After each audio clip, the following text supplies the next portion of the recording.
নমস্কাৰ ৰূপাছ ৰেচিপি অসমীয়া জুতিলৈ কিছুদিন বিৰতিৰ পিছত আপোনালোকক স্বাগতম জনাইছোঁ। আজি মই দুটা চাটনিৰ নতুন ভিডিঅ' আপোনালোকৰ সন্মুখলৈ লৈ আহিছোঁ। আহকচোন ভিডিঅ'কেইটা আৰম্ভ কৰোঁ। প্ৰথমতে মই বুট আৰু মগুৰ চাটনি বনাইছোঁ। এই বনাবৰ কাৰণে মগু, বুট, নাৰিকল লগতে ধনিয়া, নহৰু আৰু জলকীয়া লৈ লৈছোঁ।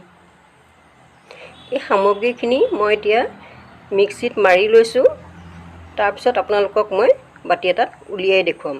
এয়া দেখিছে, মিক্সিত মাৰি লোৱাৰ পিছত মই দেখুৱাই দিছোঁ কেনেধৰণে মিহি কৰিছোঁ আৰু বাটি এটাত আপোনালোকক এয়া উলিয়াই দেখুৱাইছোঁ। অতি সহজ বনাবলৈ। এই সামগ্ৰীখিনি বাটিটোত উলিয়াৰ পিছত মই ইয়াত অলপ নিমখ মিহলি কৰি দিছোঁ ইয়াত প্ৰয়োজন অনুসাৰে। এয়া দেখিছে আপোনালোকে, এয়া আমাৰ চাটনি অতি সহজতে হৈ গ'ল। এয়া প্ৰথমবিধ চাটনি সম্পূৰ্ণৰূপে হৈ গ'ল। দ্বিতীয়বিধ চাটনিৰ কাৰণে মই কি কি সামগ্ৰী লৈছোঁ আপোনালোকক এয়া দেখুৱাই দিছোঁ। প্ৰথমতে মই আমলখি, ধনিয়া, আমলখিখিনি ভালকৈ ধুই লৈছোঁ, লগতে ধনিয়াও লৈছোঁ আৰু জলকীয়া দুটা লৈছোঁ। জাৰ এটা লৈ তাত আমলখি কাটি কাটি লৈছোঁ সৰু সৰুকৈ আৰু গুটিখিনি আঁতৰাই লৈছোঁ। আটাইকেইটা আমলখি কাটি হোৱাৰ পিছত মই তাত জলকীয়াকেইটাও সৰু সৰুকৈ কাটি দিম আৰু ধনিয়াখিনিও কাটি দিম।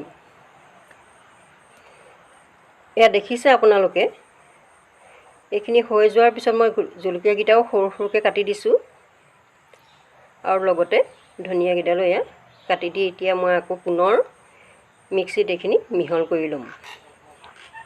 মই এইখিনি মিক্সিত মিহল কৰি ল'লোঁ আৰু পুনৰ আকৌ বাটি এটাত মই উলিয়াই দেখুৱাইছোঁ। অতি সহজতে হৈ যায়, কষ্ট নহয়, কিন্তু দেখিছে কি ধুনীয়া হৈ গৈছে চাটনিখিনি দেখিবলৈ। ইয়াত মই প্ৰয়োজন অনুসাৰে আমলখিখিনিৰ কেঁহাৰ কাৰণে নিমখ, প্ৰথমতে চেনি অলপ মিহলাই লৈছোঁ, তেতিয়া কেঁহা গুণটো ইমান নাথাকে, আৰু লগতে আকৌ অলপ নিমখ মিহলাই দিছোঁ। আপোনালোকে ক'লা নিমখো মিহলাই ল'ব পাৰে, মই ক'লা নিমখ দিয়া নাই। পুনৰ মই আকৌ ভালদৰে মিহলাই লৈছোঁ। আমাৰ এতিয়া চাটনি হৈ গৈছে। আপোনালোকে এই চাটনিখিনি ভাতৰ লগতো খাব পাৰিব, ৰুটিৰ লগতো খাব পাৰিব, পকৰীৰ লগতো খাব পাৰিব, লগতে চিংৰা, কচুৰি আদিৰ লগতো খাব পাৰিব। আজি ভিডিঅ'টো চাই আপোনালোকে ভাল পালে বুলি মই আশা ৰাখিছোঁ। লগতে যদি ভাল পাইছে তেন্তে লাইক আৰু ছাবস্ক্ৰাইব কৰিব বুলি মই আশা ৰাখিলোঁ।